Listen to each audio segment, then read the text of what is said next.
Hi guys, welcome back to my channel. Today I am here with IELTS exam prediction जो मैंने किया था उसी के साथ ही उसकी जो है टिप्स के साथ। So now we will talk about the tips for introduction. So जब भी आपने इंट्रोडक्शन देना है किसी भी चीज़ का, so you should start with the analysis. तो analysis and understand the question, जो उसकी क्वेश्चन की स्टेटमेंट को भी ज़रूर एक बार समझे कि आपने जो क्वेश्चन करना है फिर उसकी प्लानिंग करें। जो टिप नंबर 1 है, तो आपने इंट्रोडक्शन के अंदर क्या करना है, सबसे पहले एनालिसिस और उसके साथ ही उसको अंडरस्टैंड करना है कि क्वेश्चन क्या पूछा जा रहा है, फिर उसकी प्लानिंग करनी है। अभी एनालिसिस के जो आपके पॉइंट्स हैं वो किस तरह से आप उसको करेंगे। सो एनालिसिस के अंदर number 1 is understand the statement, number 2 identify the question कि क्वेश्चन की टाइप क्या है, एंड नंबर 3 की वर्ड्स जो है उसके साथ जो उसका लॉजिक आपने जो भी लगाना है तो वो। Number 4 is support with explanation, जो भी आप एक्सप्लेनेशन दे रहे हो उसके साथ एक रेलेवेंट आपकी एग्जांपल ज़रूर होनी चाहिए।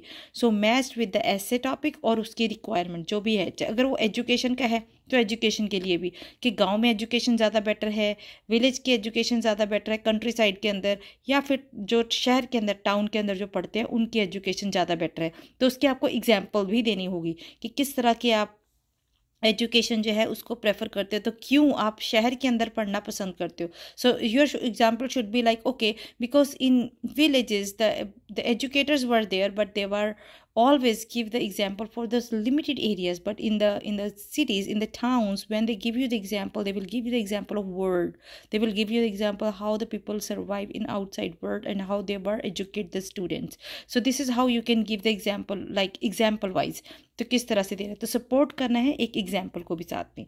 सो प्लानिंग कैसे करनी है अपने टास्क 2 के अंदर। For high score you must have a perfect structure, so take some time to organize the ideas structure before writing to write the clear essay।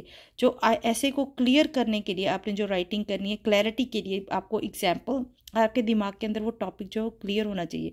जैसे कि मैं आपको एग्जाम्पल के अंदर मैंने आपको टॉपिक्स दिए थे, टास्क 2 के टॉपिक्स, इंपॉर्टेंट टॉपिक्स जो थे वो थे education, government, money. So suppose मैं एजुकेशन की आपको एग्जाम्पल दे रही हूँ जो कि अभी भी आ चुका है आपका टॉपिक, और आने की भी आगे फिर से एक्सपेक्टेड है ये topic, because these are the hot topics now in these days. तो आपने उस हिसाब से इसकी तैयारी करनी है। और अभी मेन बॉडी की बात करते हैं कि जब ये तो हो गया इंट्रोडक्शन पार्ट का, अब मेन बॉडी के अंदर आपने किस तरह से जो है तैयार करना है। मेन बॉडी जो आपका सेकेंड पैराग्राफ होता है, तो उसमें क्या करना है, demonstrate your details and logic, state your main points and support the explanation with example.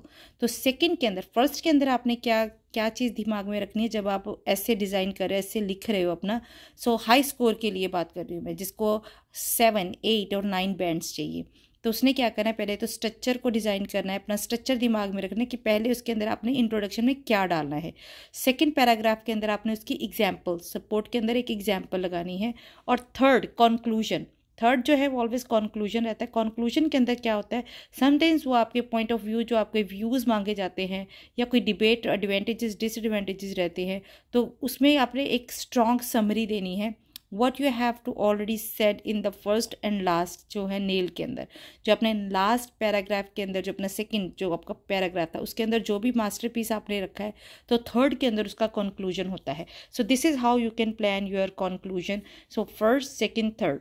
सो अभी ये तो है आपका जो टास्क 2 का टिप। अभी टास्क 1 की टिप जो है वो मैं आपको नेक्स्ट वीडियो के अंदर देने वाली हूँ। So please watch my video regularly if you want to get high score, if you are expected for your 8 or 9 score, then please do watch my channel and also follow this channel, subscribe this channel if you want to do free speaking with me। जी हाँ, free speaking. तो आपको करना क्या है, channel को subscribe करना है, video को लाइक करना है, वीडियो को शेयर करना है अपने फ्रेंड्स के साथ। Also let me know the timings when you are planning to give your speaking exam, so accordingly we will schedule the speaking class with you, okay? And keep in your mind कि अपना time जो है आप शाम का रखें या बहुत सुबह का रखें, because we are based on America. So America के अंदर day and night Pacific time zone का फ़र्क रहता है। सो उस हिसाब से आपको अपना प्लान करना है। Thank you very much for watching this video and please share and subscribe and also like this video. Thank you.